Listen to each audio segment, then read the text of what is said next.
সরকারি পৃষ্ঠপোষকতায় নওগাঁয় একসময় বাণিজ্যিকভাবে চাষহত গাঁজা। চাষিদের উন্নয়নে গঠন করা হয় গাঁজা উৎপাদনকারী পুনর্বাসন সমবায় সমিতি। শতবর্ষী প্রতিষ্ঠানটির আয় বর্ধক কার্যক্রম সচল থাকলেও সুবিধা বঞ্চিত সদস্যরা। সোসাইটির কয়েক হাজার কোটি টাকার সম্পদেরও সুফল মিলছে না, কিছু হয়েছে বেদখল। নওগাঁর বিস্তীর্ণ ফসলের মাঠ, চাষ হচ্ছে করলা, পটল, বেগুন সহ বিভিন্ন ধরনের সবজি। অথচ কীর্তিপুর, বক্তারপুর, বর্ষাইল, হাঁপানিয়া ও তিলকপুর ইউনিয়নের ১৭৭টি গ্রামের এসব জমিতে একসময় চাষ হতো গাঁজা। জেনেভা কনভেনশনে সই করার পর ১৯৮৭ সালে বন্ধ হয়ে যায় নওগাঁর ঐতিহাসিক গাঁজা চাষ। মাঠের ফসলে আসে বৈচিত্র্য। এই সমস্ত এই যে মাঠটা করছেন, এই মাঠ পুরাই গাঁজাই। এই গাঁজা উঠে যাওয়ার পর এই সবজির আবাদ চলিচ্ছে। এই ভাজেই লাগাতাম গাঁজা, এর সাথে পেটে আসে গাঁজা তুলে দিল না। নতুন ফসলের সম্ভাবনার স্বপ্ন দেখা কৃষক বঞ্চিত হচ্ছে নানা দিক থেকে। যেভাবে আর্থিক লাভবান হতাম তার থেকে বঞ্চিত হলাম। বিল্ডিংগুলোর এখন আজকে নওগাঁর শহরের প্লাস শহরের বাইরের লোকেরা এগুলি বাসাবাড়ি তারাই তাদের দখলে রেখেছে।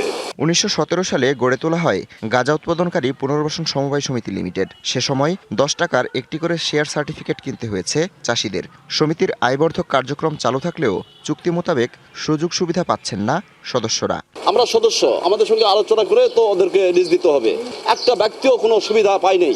যারা এখানে আসছে তারাই যে পয়সা নিজেরাই আত্মসাৎ। আমার বাবার নামে শেয়ার সম্পদ থেকে আমরা বঞ্চিত, যারা যারা অংশীদার তারা সবাই বঞ্চিত। 2 না 3 জন স্টাফ আছে। এই স্টাফরাই বাড়ির ভাড়া, দোকানের ভাড়া, পুকুরের লিজ মানি, একটা হিমাগার আছে, সব টাকা পয়সা কিভাবে ওঠে কিভাবে খরচ হয় এখন এর যখন জবাবদিহিতা নাই। আমি ভরসা রাখি হিরন স্মার্ট ওয়াটার পিউরিফায়ারে। সমিতির রয়েছে ১৫ থেকে ২০ হাজার কোটি টাকার সম্পদ। ২০০৬ সালের আগেই এই সম্পদের বেশ কিছু হয়েছে বেদখল। তাদের সাথে এই সাধারণ মানুষগুলা কুলে উঠতে পারতেছে না। ধনীবান এবং বিত্তবান তারা এই সমস্ত দখল করে বসে আছে। জেলার বিভিন্ন অঞ্চল থেকে এসে যারা গাঁজা সম্পৃক্ত নয় তারা বিভিন্ন বাড়ি, ঘর, জমি, মার্কেট দখল করে আছে দীর্ঘদিন, এবং সেখানে ইদানিং দেখা যাচ্ছে তারা হাই রাইজ 10 তলা 12 তলা বিল্ডিং করে করে এক একজন ফ্ল্যাট বিক্রি করতেছে। ভারতের রাইটার্স বিল্ডিং এর আদলে নির্মিত সমবায় সমিতির প্রধান কার্যালয়। গাঁজা পুরানোর ১০০ বছরের পুরনো চুল্লি নষ্ট হচ্ছে রক্ষণাবেক্ষণের অভাবে। গাঁজার যে একটা কোল্ড স্টোরেজ আছে, এটা কিন্তু যদি সংরক্ষণ করা যায় সেখান থেকে কিন্তু কৃষক উপকৃত হবে। গাঁজার যে বিভিন্ন বিল্ডিং গুলো আছে সেই বিল্ডিং গুলো কিন্তু বেদখল হয়ে আছে। বর্তমানে যেগুলো আছে সেগুলোও যদি সংরক্ষণ করা যায় তাহলে কিন্তু অনেকটা রক্ষা পাবে বলে আমি মনে করছি।